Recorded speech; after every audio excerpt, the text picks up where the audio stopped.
Hi, this is Eric Martin with Board Game Geek. I'm here with Ben Pinchback and Matt Riddle, designers of many things, most notably Fleets is sort of the... I think that's our biggest still. I think we're going to get to change that soon, though. Yeah. It's going to be most notably Wasteland Express Delivery Service. Don't you think? I do. I feel like after this year, we'll Could probably be. get to make the switch. We're here at Origins 2017 before the hall really opens. You guys walking around in the morning. I don't know if you have appointments, you have things. Nothing today, actually. No? We usually get out of here by lunchtime today. Get the drive back to Detroit going. But yeah, it's been a great con. I mean, we rolled in Wednesday night. I was kind of joking with Ben that a month ago we weren't sure if we were going to take any meetings or not. We weren't sure what we were going to have ready, but then it all kind of came together. So we had a bunch of great meetings. And it's been really successful, honestly. So it's been exciting. Yeah, it's been a great weekend. We talked a lot with Nathan O'Malley from Pandasaurus. We went Wasteland Express with them, and they had the pre-production copy. I think they've been carrying that around with them forever because they actually took a trip.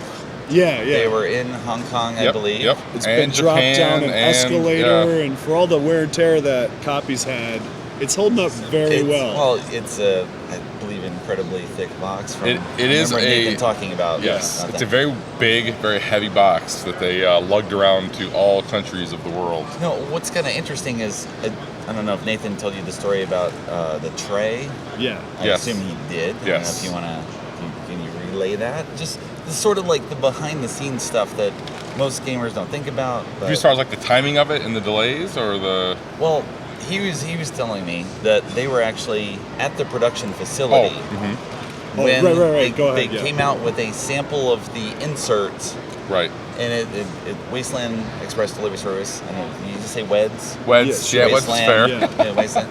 But it has parts that are meant to take out, and you're supposed to be able to use it. Right. And they had something that wasn't quite right. Yes. And Nathan was like, well, I don't know, we should do this, and da-da-da. And they just like cut it apart and reassembled it, and it was ready. And they were just like, okay, yeah, we can do this. And Nathan was just like, that just paid for our trip to Hong Kong. Like, otherwise it would have been, we have to ship this to you. Right. They were literally there real time with scissors or whatever, like hacking it just perfect with the Panda team. And like, that's it. Like, and they added, that much to the box at the time, so they all fit they grew perfectly. the box. I mean, they grew an already gigantic box by like half an inch or quarter. I mean, it was so crazy. the thing is this big. I mean, that doesn't make any sense, but it's huge. Think of like 10% of the Gloomhaven box. And you got this massive box. So they went over there for pleasure. They have friends and family. I think that are from they over the years they met, and they obviously tied some work in. Yeah, well, they were going to the Tokyo Game Market after. Yes, Tokyo Game Market too. So I think it was awesome for them to have the chance to see it in production. And the game trays, I mean, the game is really good, we think humbly, but the game trays do set it apart, honestly. He went all in and said, hey, I have this idea, and there's like a lot of giblets, so he's like, this thing takes like a half hour to set up, and everyone hates that, and we need to figure out how to streamline it. So instead of making us make poor design choices, to try to make the game easier to set up, he just said, okay, I'll take care of it, and he got game trays guys involved, and they designed this, it's like literally put the box on, you start pulling stuff out, and then it's done in like less than 5 minutes. And the production copy has this one sheet that's like, here's the Jenga puzzle to put it in the best way. Now you had to restore it as a game in itself, but that's part of the deal. Yeah. So it was just weirdly magic. It was like the paid for a trip, and we will now definitely make Gen Con. Yes. Yeah. He is. Yeah, it's very exciting. It'll be out. I think he had some pre-orders that he did last Gen Con for Gen Can't. And those folks will get their games. I think he's thinking first week of August, end of July-ish, first week of August, and then everyone else will be available at Gen Con as like a Gen Con release. Right. So it's exciting. Yeah, we had good meetings with them. We're going to be doing something with them again this next year. We have a game with us and Scott Alms that we're doing. It's got a physical toy element to it that everyone loves so much right now. Right. So it's been a great con, and you too, Eric. I mean, that gives a nice hook. Yeah. I don't know. Exactly. I mean, as we show a number of games here, and sometimes you just have the thing that's just like, whoa. Right. What? Yeah. What is that? It gets the attention. People passing by. Yes. Yeah. As the hobby grows, there's more and more things you got to do to stand out a little bit. Yeah, and two, I mean, I think we've been talking a lot this weekend with, obviously designer and publisher friends, and that's an interesting spot right now. I mean, you probably have thoughts on this, Eric. I mean, we're seeing, that explosion we've all been talking about. We're kind of waiting for some restrictions potentially to come in, but what it's done is it's reset the American game market to a lot of folks are concentrating on those entry-level family, again, things like big, flashy toys. Spice Road, Century Spice Road. Or Splendor Spice Road type stuff, exactly. That's very accessible. Right. And we think there's going to be a growth, right? Kind of like you could see with the small market, say 10 years ago, like all the Americans that were brand new to the game industry have grown into midweights and then grown into the heavier stuff. So I do think that'll occur. What he's saying is we're wondering to see if all the people that are playing Splendor and Spice Road and all these today, in 5 years, are they now to the medium weight Euro and then eventually to the bigger game? Or is it going to stay at that level? I mean, most of them will just stay at that level because I'm playing with my family and I'm just hanging out and it's very casual. And I mean, it's I think on BGG, we get a skewed perspective. Absolutely. Because we're talking to the converted. Yes, the converted. Yeah. Yes. No, we are talking to the Wash of Bloods. That's all true. Yeah. So I agree with that. And you want to make games for them as well because that's what we play, right? I mean, Ben and I, we're those guys on BGG. Right. I mean, not the jerks, but otherwise, the mostly nice ones. And and we play those games, and I want to make one of those games because they're what I love. But that said, if we have, they are also highly successful. They are. They can be. They can be. But I also love playing games with my family. So when we work in that design space, it's fun too. So I think WEDS, Wasteland Express, we bridge that gap a little bit. I mean, it's a heavily thematic, but it's got some nice, Euro kind of strategic bones behind it. Right. And we're hoping. I think that's actually a big growth point in the market too, with those sort of mid-Atlantic, Euro trash, whatever you want to call them. Those kind of thematic games that still have the good strategic Euro decisions. If Nathan had the Mad Max license, then you would be... If anybody could get that license... It's impossible, right? Yeah, that's what the they rumor. say. That's the rumor. Then you would have been in...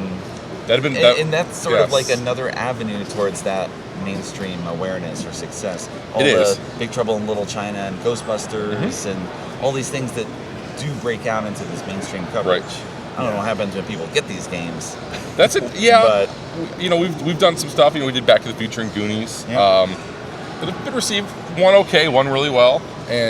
But that said, I mean, they get out there and they're available in places that some hobby board games aren't available. So I think it's our job, as the industry, to make sure we try to make the best games we can, because that's going to be a lot of people's or folks' first entry into it, right? And that will hook them. So if we make first entry in 10 years, exactly, or first in a long time. But that'll be an impulse buy. No one impulse buys Fleet Wharfside. Fleet, which is a great game. True. But if you're not a gamer, right, you're going to walk right by it. But you see Back to the Future or Goonies or Big Trouble in Little China, okay, let's see what that is. So that's an important part of the market too that we need to be careful with, I think, and need to make sure we cultivate it, not just slap stuff out. But hey, money's money. So I was gonna say, unless they want to buy $1 million or something, and then I'll slap it out. Well, yes. I mean, that's definitely happening. Like, looking at what Target has done in the past couple of years, where they're like, hey, we've got exclusive titles. We're going to do this. Yeah. That's a big catch. Right. It is. No, you get one exclusive title in Target, and you're selling 5 times what a popular midweight Euro generally sells. Yes. In its initial. So hey, that's we don't do it for the money because we have jobs that pay us enough and families that we support, but we do it because we like it. But the publishers have to make money, so I get what they're doing. Yeah. Right. Anything else? Feedback? Yeah, we've got. We're excited. I'm going to brag a little bit. Our first ever German first game comes out. It's Songbirds, a card game from Lookout. It'll be an Essen release. Songbirds? Songbirds. So Lookout's going to bring that out at Essen. It's a 2 to 4 player card game. Numbers on cards, but it's got a really cool bird feeder really thematic, cool bird feeder, and then the bird is kind of fighting over the perches in the bird feeder, and that'll be out at Essen as a German-only release, and then Mayfair will bring it here sometime in the middle of 18 or early 18. Okay. That's exciting for us. It was our first time we got to kind of go across the ocean first and then come back this way. And how did that come about? I mean, Hano shows up at Gen Con sometimes. He does. Nope. I had actually, I think the original, honestly, Uwe Rosenberg reached out to me and Ben privately over Geekmail about another game that we've done in the past, I think with Eagle Griffin, like, hey, I kind of like this game. I want to change some stuff, but I want to do a card line with Lookout. And that never really went anywhere, honestly, but it was really cool. I mean, this guy's like my hero, right? And he's just Geekmailing me blindly outside of the blue. So we had There's a little bit of an awareness, kind of a little relationship. Yeah. The fact that he knew who the game was even was pretty cool. So then we showed Alex Yeager from last Mayfair, year from Mayfair Songbirds, and he liked it enough to show the team. Right. So he took it actually with him to the Spiel Awards last year, where they were winning, and played with Hanno and those folks. And a guy named, it's not Gregors because it's Polish, but I can't say the Polish version. Zhigosh. That's the one, exactly, Zhigosh, who is our editor and very fantastic. Showed it to them, and they really liked it, and it's gonna be cool because they're gonna. I don't think close to it yet. I can't say the next part yet, so never mind. But it's gonna be awesome. So we're personally excited because it's fun to get a German Essen release. I mean, we won't be there to see it, unfortunately, but. But it's a game. It doesn't play like Arboretum or Parade, but it's inspired by those numbers on cards type of games. So there's like one little hook, and it's and that kind of carries the game. And like Matt said, your birds that are kind of jockeying for position at the feeder, as like bird seed comes down the feeder, that's different points. But also like squirrels and crows come down the feeder that you have to avoid and stuff. Okay. So as I was telling Matt years ago, everybody loves their bird feeder. And he didn't listen to me. I don't have a bird feeder, Eric. I don't know if you do. I'm like, birds are boring. Yeah. But you're like, no, birds aren't boring. Have bird feeders because everybody loves birds. As it turns he was out. right. Well, I mean, again, it's that thing. If you've got 10% of people who love something, you design for that 10%. Yeah. The rest of the people will tolerate it, whether they like it or not. No, but seriously, he mentions Unpub. When we were there last year in Baltimore, everybody that played it then proceeded to tell me about their bird feeder and what birds come out and what food you have to put out to get the Orioles. I'm like, oh. Matt's drooling in the corner, and I'm having a great conversation. If you put jelly out, you can get Baltimore Orioles in your backyard. I'm like, which one's the Oriole? The orange one? Yeah, he does. Yeah, like they're all, there's two birds, right? The robin-looking one and the little fat one. That's the two classifications of bird in my mind. Everything else is. Have you guys been to Toy Fair yet? No. Toy Fair? I wish. So that's kind of interesting too. Now, so you mentioned the bird feeder. So years ago, I was at Toy Fair.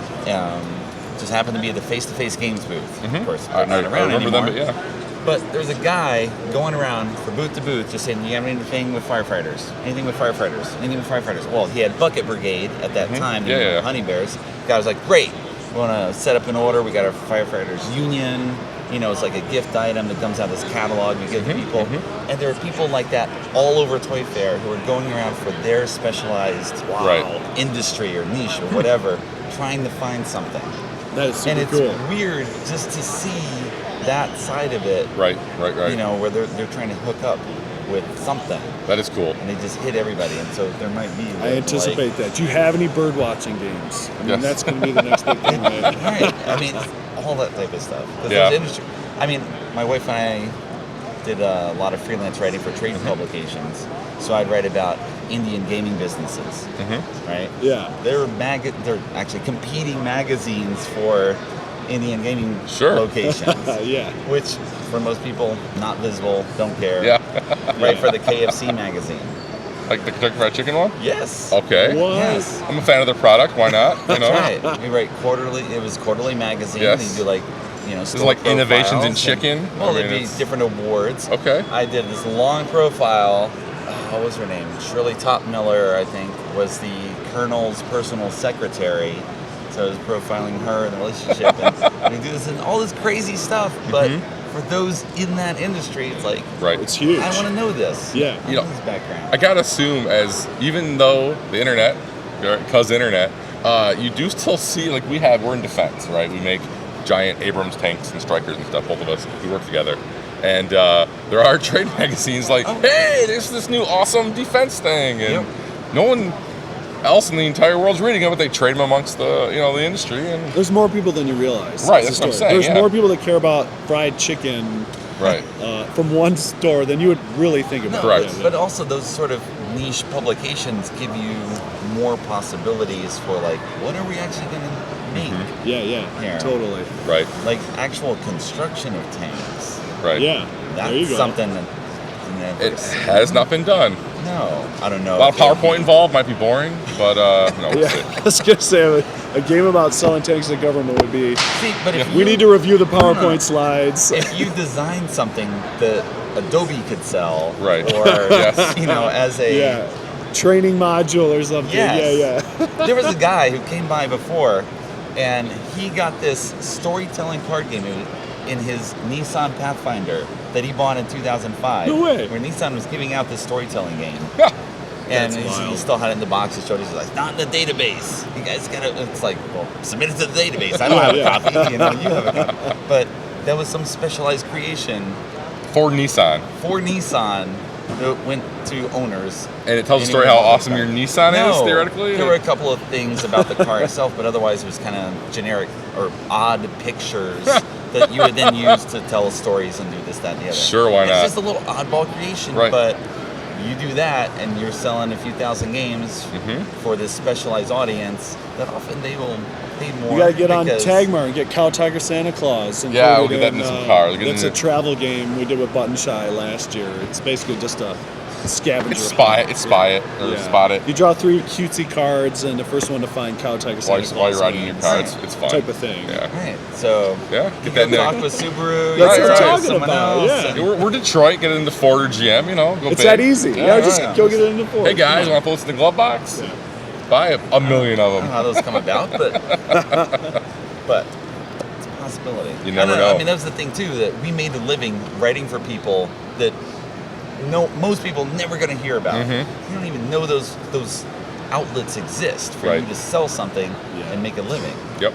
But they're there. It's all true. So a lot of people probably view gaming that way. Yeah, it's true. Yes. Yeah, we are them to some other writer. Some other writer. We definitely are. Right. How many games come out each year? Right. What? Yeah. No, that's not possible. The person running the top 10 games with like Monopoly stuff in it and have to like go figure out what Catan is. They're like, who are these people?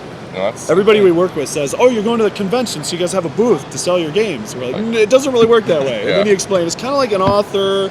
You license it, and then they're like, "So how big is your booth?" We're not really explaining this well. Like we're not selling fleets one by one out of Origins all weekend. Yeah. That's right. Some are. Some people are. Yeah. Tim Powers is. You're right. Yeah, for sure. Definitely Gil. But they get a bigger cut than we do. So you know, when you're selling to something you're the publisher on. You know, their pieces are big enough to justify that. We should do a game where we do the art and just do the whole thing. It'd be just ridiculous. But we'll get right on that. Well, I mean, like Antoine Bauza did that. Oh, did he for real? Yes, he and Corentin Lebrat made a game, brought it to Tokyo Game Market because they love going there, and they had 500 copies and just sold it themselves. Yep. Now it's licensed. Mayde's going to do an edition of it, but they wanted to have this special product no one else could get. This little thing. Hey, by the way, my game of the con is this silly little card game from Wolfgang Kramer, and it's a re-implementation of a re-implementation. Dude, it's awesome. Okay. It's not rated super well, and I couldn't understand. We had like 7 people playing this, and we were just having this blast with it last night. Could have been because it was late at night, but... It's a new edition of Who's the Ass, Yeah, right? that's exactly what it is. So Vampire Queen, Post by Schmidt Spiel. Yeah. Nice pull, by the way. Yeah. We looked them all up. I might look at games a lot. Yeah. And know that. But you love a Bluxton. It has the whole thing where you want to kind of get cards so you can do this big move, and it had a little bit of that and some take that. So you picked up a copy at the Lion Rampant booth, I guess. Yeah, with the coupon. Because they had the craziest stuff. Well, we were talking with them. So Lion Rampant Imports, it's a distributor in Canada. Yeah. And they import titles from Zoch and Schmidt-Spiele. And then retailers can actually contact them and carry those games in the store. So I don't know how many retailers actually know about that. Right. I can get the whole stock lineup. Yeah. Titles from Schmidt. Right. So. And they had some cool stuff. The flicking one with the market trading and all that. Did you play that one yet? That's the Spice one? Yeah. I hate that game, Eric. Because I'm so bad at Yeah, San Fernando. Like, actually, you know what was awesome? It was like, in the first year, I was so bad at it, nothing was happening. I'm like, oh, this game is the worst game I've ever played, because I'm like throwing off the board. All this whining, you won. But at the end, when you're like literally cutting each other's throats for like the last saffron or whatever. You were on that. It was awesome. Like, you're literally playing like Crokinole at that point, trying to like duck people's chips off of the, off of the cumin. Sounds like a pretty good game to me. It was. It literally, at the end, you were like, okay, that, Right. It just took a while for me to get into it, and then all right, this is fun as crap. It was the idea that you could take a simple dexterity thing, but put a whole market game around it. Like, you're forcing someone to be good at throwing discs to have any success in the game. To do Euro stuff. Right. That's to do half Euro the stuff. skill. Half the skill is that. Yeah. And then the other half. And it totally worked. So that was It's been a great con. That was your surprise hit of Vampire Queen. It was for me. It totally was. I think it came out only last year. That's I'm what not sure. we looked it up last night. Yeah. It seemed like that. So. Yeah. Hey, can you help Schmitzspiel with their logo? It's the worst. Somebody told me it's great because it stands out, though. It's awful. We got Send them an email. Like, hey guys, your logo not very good. Yeah. Like, why is it? I don't know. It's just like a. I don't know why. It's just an S. He's easily offended. You're This like, is what I it's an deal S. with. This is what I deal with. Not even just like it's a weird S. Yeah. Like, come on, guys. It's there. Did you remember it? It did its job. I am remembering their Schmitzspiel logo. See? That's right. Every time you see it. Hi, Schmitzspiel, if you're listening, you're the best. But, You have cool games. Yeah. That's right. We just go to pitch them at some point. Like, no. Yeah. Here's a guy we're not going to work with. That's how it works out. All right. It's cool. You got your game of the show? You got anything? Game of the show? Barron Park. Barron Park? It was everything that I didn't think it was going to. Like, very few times. Well, like this happened to me with Costa Rica as well, where I read the rule book and went, there's no way this is fun. Costa Rica. I do. That's my point. It's awesome. But when I'm reading, I'm like, this is going to be terrible. And I trust Mayfair. I trust, we know Matthew Dunstan and Brett Gilbert. And Brett. They're both, Twitter friends, I guess. So I trust them. But I've set the whole thing up, and I'm like, oh man. And then it was awesome. Like, I loved it. And Barron Park was the same way. It seemed too simple to be as good as it was, which is always that's a huge compliment. The highlight of a clever game, right? Of those games that you can play with anybody. So, yes. I mean, it's just building Tetris pieces is fun. I mean, it's just what it is, honestly. All right. Awesome. Thanks for coming on. Thanks, man. We appreciate it. Now you can all right, see you, brother. mosey on your way.